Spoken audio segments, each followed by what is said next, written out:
یہ آپ کا آفس ہے، آپ کے آفس میں کوئی آدمی انٹر کرتا ہے، باہری گارڈز بیٹھے ہیں، پہلا سوال پوچھتے ہیں بھائی آپ یہاں کیا کرنے آئے ہیں، کیا کام ہے؟ اب اگر یہ آنے والا آدمی یہ کہے کہ مجھے آئیڈیا نہیں میں کیوں آیا ہوں یہاں پر، تو یہ آدمی سیڑھیوں سے اوپر بھی نہیں آ سکتا کہ بھائی یہ یہاں کو مذاق ہو رہا ہے، تمہیں یہی نہیں پتا تم یہاں کیوں آئے ہو؟ تو ایک آفس، ایک نارمل سا آفس، یہاں تو کوئی آدمی بغیر مقصد اور بغیر وجہ کے آ نہیں سکتا، تو اس کائنات کے اندر میں اور آپ بغیر وجہ کے ہیں، تو قرآن اس کو کیسے بیان کرتا ہے؟ تو قرآن کہتا ہے افحسبتم انما خلقناکم عبثا وانکم الینا لا ترجعون۔ افحسبتم، کیا سوچ رہے ہو؟ کیا تمہارا خیال ہے تم ایسے ہی پیدا کیے گئے ہو؟ تم خود تو کوئی چیز بغیر وجہ کے تخلیق نہیں کرتے، تو تم نے اپنے رب سے یہ توقع رکھی ہوئی ہے کہ اس نے یہ سارا کا سارا جو کائنات کا نظام بنایا ہوا ہے یہ بے وجہ ہے، اس کی کوئی وجہ نہیں ہے۔ فتعال اللہ الملک الحق لا الہ الا هو رب العرش الکریم۔ تم اس سے تمہیں یہ لگتا ہے کہ یہ تم بغیر وجہ کے بیٹھے ہو یہاں پر، ایسے پیدا کر دیا گیا بغیر وجہ کے۔ تو یہ انسان کا سب سے بڑا مسئلہ ہے، اپنی علم اور اپنی سوچ سے، اور انسان کا جتنا بھی علم ہے اس کا محور یا تو اس کی نظر ہے یا اس کی زندگی کے تجربے ہیں۔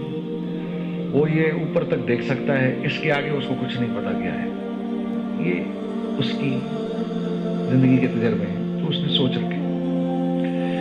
جہاں انسان کی سوچ اپنے اختتام کو پہنچتی ہے اس جگہ سے وحی کا علم شروع ہوتا ہے، جہاں اس کی لاجک اللاجیکل ہو جاتی ہے وہاں سے وحی کا علم شروع ہو جاتا ہے۔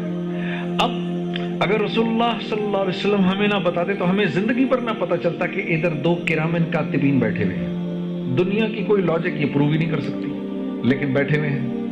اسی لیے قرآن نے جب کہا نا ذالک الکتاب لا ریب فیہ، تو پہلی جو قرآن نے بات ماننے والوں کی صفت بتائی وہ یہ بتائی کہ یہ ہدایت دیتی ہے کن لوگوں کو؟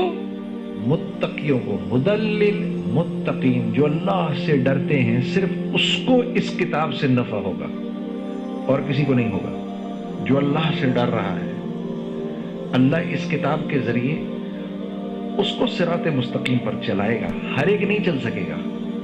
اور ڈرنے والوں کی پہلی صفت کیا ہے؟ الذین یؤمنون بالغیب، یہ غیب کی باتوں پر ایمان لاتے ہیں، جن باتوں کو انہوں نے دیکھا نہیں ہوتا، غیب کی باتیں پر ایمان لاتے ہیں۔ یہ غیب کی باتیں ہمیں کس نے بتائیں؟ رسول اللہ صلی اللہ علیہ وسلم۔ انہوں نے بتایا ادھر کرامین کاتبین بیٹھے ہوئے ہیں، مجھے تو نظر ہی نہیں آ رہا۔ انہوں نے مجھے بتایا ہے کہ وفی السماء، مجھے ان کے ذریعے پتا چلا قرآن کہہ رہا ہے وفی السماء رزقکم وما توعدون، میرے بندو تم سے جس رزق کا وعدہ کیا گیا ہے وہ رزق دنیا میں نہیں ہے، دنیا سے اس کا کوئی تعلق نہیں، وہ آسمانوں سے آ رہا ہے۔ وفی السماء رزقکم وما توعدون، تم سے جس رزق کا اللہ فرما رہے میں نے وعدہ کیا ہے اس کا تعلق زمین، پتھر، سونا، چاندی، زراعت، کاشتکاری، سورج، چاند، ستاروں، پہاڑوں سے نہیں ہے، بلکہ یہ ہم آسمانوں سے اتارتے ہیں تمہارے لیے۔ لیکن مجھے تو سب کچھ یہاں سے ہوتا ہوا نظر آ رہا ہے، مجھے تو یہ نظر آ رہا ہے کہ میری پیسے ہیں تو میرے کام بنیں گے، پیسے نہیں ہیں تو میرے کام نہیں بنیں گے۔ مجھے تو یہ نظر آ رہا ہے کہ میری یہ نوکری گئی تو میں تو تباہ و برباد ہو جاؤں گا، یہ نوکری میں چلتا رہوں گا تو ٹھیک چلتا رہوں گا، میری زندگی بنی رہے گی۔ مجھے تو یہ نظر آ رہا ہے نا، یہ ساری چیزیں مجھے نظر آ رہی ہیں، اس لیے میری زندگی کا ایک ایک لمحہ ان کے گرد گھوم رہا ہے، چیزوں کے گرد گھوم رہا ہے، اسباب کے گرد گھوم رہا ہے، حالانکہ یہ صرف اور صرف پیالے ہیں جن میں رزق ڈالا جاتا ہے۔ تو دراصل میں پیالے کی خدمت میں لگا ہوا ہوں، جو اس میں رزق ڈال رہا ہے اس سے میرا کوئی تعلق نہیں۔ تو جو یہ زندگی گزارے گا، تھوڑے دنوں کے بعد پھر اللہ کی طرف سے اس پر حالات آنا شروع ہوں گے۔ یہ جتنی قومیں تباہ ہوئی تھیں، یہ اپنی چیزوں میں گم ہو کے تو تباہ ہوئی تھی۔ جیسے اقبال نے نہیں کہا، کافر کی یہ پہچان کہ آکاش میں گم ہے، مومن کی یہ پہچان کہ گم اس میں ہے آکاش۔ آکاش میں گم ہے، دنیا میں گم ہے، یہیں سے ہوگا سب کچھ، اسی پیسے سے ہوگا۔ اب کیونکہ پیسے سے ہوگا تو پھر میں نے اس بات کی پرواہ نہیں کرنی کہ یہ پیسہ کیسے آئے گا میرے پاس، کیونکہ ہوگا تو پیسے سے۔ ہاں، یہ کیسے آ رہا ہے اس کی فکر تو میں تب کروں گا جب مجھے اس بات کا احساس ہوگا کہ بھائی اس پیسے سے میری زندگی نہیں بنے گی۔ یہ پیسہ تو کاغذ کا ٹکڑا ہے، اس سے تو صرف ہوتا ہوا نظر آ رہا ہے، کرنے والی ذات کس کی ہے؟ اللہ کی۔ اس کو کہتے ہیں لا الہ الا اللہ۔ ریت کا ذرہ رکھتا ہے، ان کی اتنی حیثیت بھی نہیں ہے، کرنے والی ذات اللہ کی ہے۔ تو پھر میں کیوں اللہ کے حکم کو توڑوں؟ یہی وجہ تھی کہ جب جبرائیل نے آ کے ابراہیم علیہ السلام سے کہا کہ یہ نمرود تو آپ کو آگ میں پھینکنے والا ہے، تو آپ کہیں تو بچا لیں آپ کو۔ تو پوچھا کہ مجھے تم اللہ کے حکم سے آئے ہو یا اجازت لے کر آئے ہو؟ کہا جی حکم سے نہیں آئے، اجازت لے کر آئے۔ تو کہا نہیں، پھر تمہاری ضرورت نہیں ہے، پھر تو تم بھی نہیں بچا سکتے۔ حسبنا اللہ ونعم الوکیل ونعم المولا ونعم النصیر، یہ ان کے الفاظ تھے۔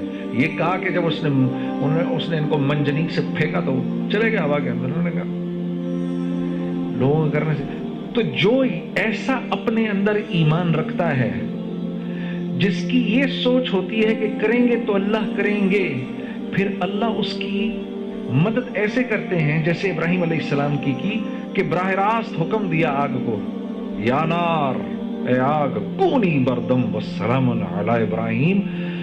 وہ آگ کہ جس کے اوپر سے پرندہ بھی نہیں جا سکتا تھا، وہ آگ اتنی ٹھنڈی ہو گئی کہ ابراہیم علیہ السلام کو سردی لگی ایک دم سے، تو فرمایا سلامتی والی، تو پھر تھوڑی گرم ہو گئی۔ اور شولوں نے یوں اوپر ایسے آسمان پہ سے ان کو وہیں سے پکڑا، یوں گھما گھمو کے نیچے لے کر آئے۔ جو یہ رسیاں لگی تھی ان کو تو جلا دیا، ایک بال بھی یہاں سے نہیں جلا۔ اللہ نے جبرائیل کو بھیجا، اس نے پر مار کے وہیں پر آبشار اور وہیں پر پانی اور وہیں پر باغ اور تخت۔ اللہ رب العزت یہ بتانا چاہ رہے ہیں جو میرا بن کے چلے گا میں اس کی چیزوں کے بغیر مدد کروں گا۔ اور یہ امتحان کب تک ہے؟ موت تک۔ موت تک، موت تک اللہ کے ہر غیر کی نفی کرنی ہے۔ نہیں، ان سے نہیں ہوگا، یہ نہیں، اس سے کچھ نہیں ہوگا، کریں گے تو اللہ کریں گے۔ یہ 100 تلواریں اس میں اللہ مجھے نکال کے لے جائے گا، یہ نہیں کر سکتی۔ یہ تب مارے گی جب اللہ کا حکم ہوگا، ورنہ یہ نہیں کچھ کر سکتی۔